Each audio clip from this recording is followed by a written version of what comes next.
Bismillahirrahmanirrahim.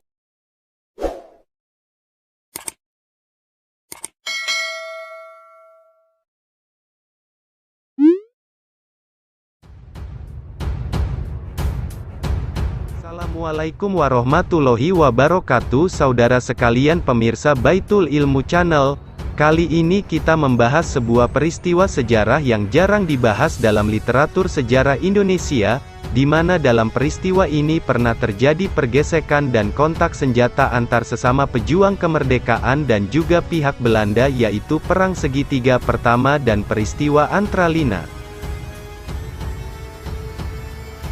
Ditanda tanganinya naskah Renville tanggal 17 Januari tahun 1948, Tentara Republik Indonesia masuk daerah Jogja dan sekitarnya terdiri 8 keresidenan, dengan pusat Jogja, dengan batas-batas demarkasi Van Mock. Umat Islam di Jawa sebelah barat tidak menyetujui naskah tersebut, karena dianggap, 1. Membunuh api revolusi nasional. 2. Memperkecil kekuasaan negara RI. Sebulan kemudian daripada itu, tanggal 17 Februari tahun 1948, umat Islam di Jawa sebelah barat bangun dan bangkit, angkat senjata, menentang dan melawan Belanda penjajah, melanjutkan perjuangan kemerdekaan, yang telah setengah kandas itu. Perlu dijelaskan di sini, arti Jawa sebelah barat, yakni, daerah mulai demarkasi Van Mock Gombong ke utara, Jawa Tengah, ke jurusan barat terutama yang mengenai Jawa Barat sebelah timur, Keresidenan Cirebon dan Priangan, dan Jawa Tengah sebelah barat, Keresidenan Pekalongan dan Banyumas.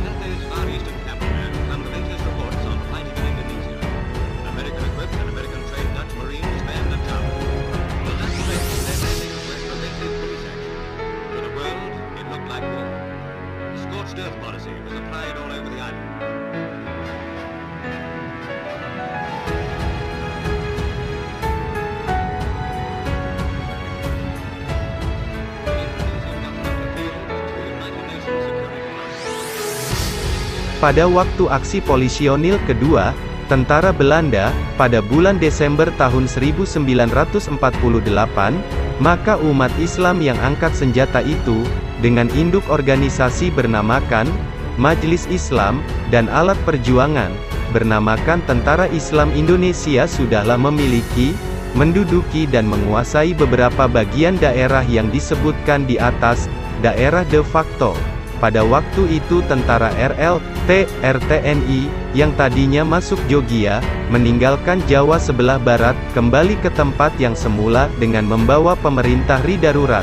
Adapun pihak komunis, pada waktu itu masih tetap sebaju dan sepakaian, sebulu dan sekelakuan, secorak dan seragam, dengan pihak nasional.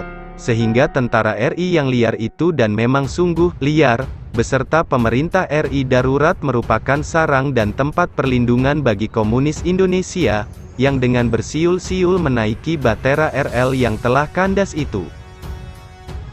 Waktu mereka, yakni RI darurat dan komunis gadungan, masuk di daerah de facto Majelis Islam, maka dengan sombong dan congkaknya mereka menginjak-injak hak dan memperkosa keadilan tuan rumah, NII, sehingga terjadilah insiden pertama, dengan mempergunakan senjata, yang terkenal dengan nama peristiwa Antralina, dan terjadi pada tanggal 25 Januari 1949.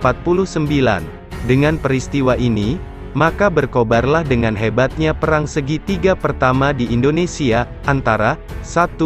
Majelis Islam beserta Tentara Islam Indonesia, 2. Pihak pemerintah RI darurat beserta tentara liarnya, dan 3. Pemerintah Pendudukan Belanda, beserta Tentara Pendudukan, KNIL dan KL. Hiasi halaman hitam daripada sejarah Indonesia, baiklah dicatat, di mana tempat dan setiap saat ketiga pihak itu bertemu satu dengan yang lainnya, di sanalah terjadi pertempuran.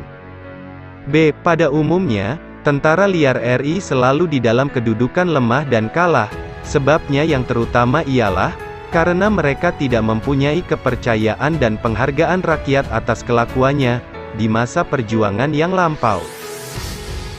C. Tentara liar ini menunjukkan kejatuhan akhlak dan budi pekertinya, degradasi dan demoralisasi, dengan satu sikap yang rendah, tidak malu-malu menyerah kepada pihak Belanda penjajah, seperti contohnya Ahmad Wiranatakusumah dan kesatuannya, Sudarman, Major Kem, Batalion, Pesindo beserta kawanannya dan lain pengkhianat bangsa dan penjual negara lainnya.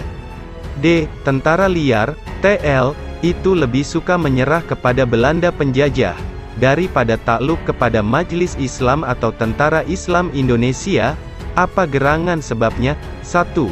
Karena Belanda, terutama tentara pendudukan Belanda waktu itu, tidak banyak mengetahui, dan mungkin sama sekali tidak mengerti akan isi hakiki dan kedudukan pemerintah RI darurat itu, sedang 2. Majelis Islam beserta Tentara Islam Indonesia tahu dan yakin akan isi jantung hati dan kedok pemerintah RI darurat beserta tentara liarnya, ialah, sarang daripada kutu komunis Indonesia.